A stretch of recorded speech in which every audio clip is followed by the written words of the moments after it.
The SNES Classic is here, and I managed to get my hands on one, which I wasn't expecting to, I wasn't planning to, but I was at Target, they had one in stock, and I bought it. So now I have one. It's pretty good. Missed out on the NES Classic. But anyway, today we are just going to take a quick look at what is contained within the Super Nintendo Classic, and hopefully it'll give you an idea of whether or not this is the sort of thing you'd want. Nintendo says they're going to be making a lot of these. They're going to be making them through 2018. I don't mean to the end of 2018, but, it's not going to be like the NES Classic where by the end of the year, it was just gone, and that was it forever. But anyway, first let's look at the games, because it is a very good selection. We have Contra 3, Donkey Kong Country, Earthbound, now that's definitely a good one, F-Zero, Final Fantasy 3, Kirby Superstar, 8 games in 1. Kirby's Dream Course, kinda on that selection there. Mega Man X, or 10, whatever. Secret of Mana, Star Fox 2, which you do have to clear Stage 1 in Star Fox to unlock.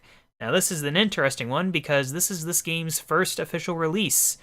There was ROMs of it, which is kind of crazy, but no, it was never released because rumor is it that they just didn't like how it compared graphically with the new PlayStation and so on. Then we have Street Fighter 2 Turbo. We have Super Castlevania IV.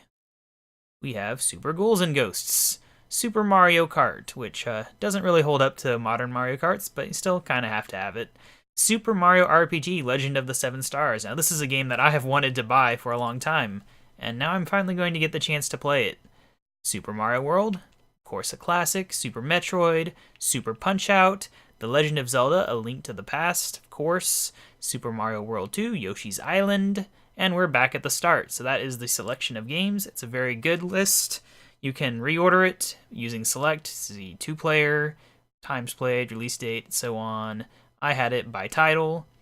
Alright, so now let's look at the rest of these things. First off, we have a menu. It has display options, so you can choose between 4:3, Pixel Perfect, and CRT Filter. I think we will actually hop into a game.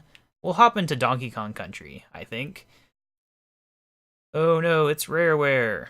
We'll just get to the title screen and kind of look at the graphics, see if we can tell there's a difference. Alright. Oh, look at that guy. That old Kong is gonna get smacked on by Donkey Kong. Alright, so here's the title screen. Well, that was a title screen. There we go. So that is what this game looks like in the standard 4:3. This is basically how it would have looked like in the actual real world back in the day. Now, to reset back to the menu, I have to lean over and actually use the reset button on the system, and it goes back to here, and it will actually make a suspend point where I could save it in and then load that up, if I so desire, which I probably do. So yeah, now we can switch to Pixel Perfect, because old TVs, they didn't have square pixels, as far as I know, so it'll look a little more scrunched up. And it's technically what it's supposed to look like, but it's not what you're used to. Alright, let's go ahead and reset again. And now let's test the old fake CRT filter. I've never been a huge fan of this. Let's also add in a frame just for fun. So we can see what that's like. Now we can load up a suspend point. I don't want to load one. I want to... see? Now it looks all fake. This. Yes, all fake.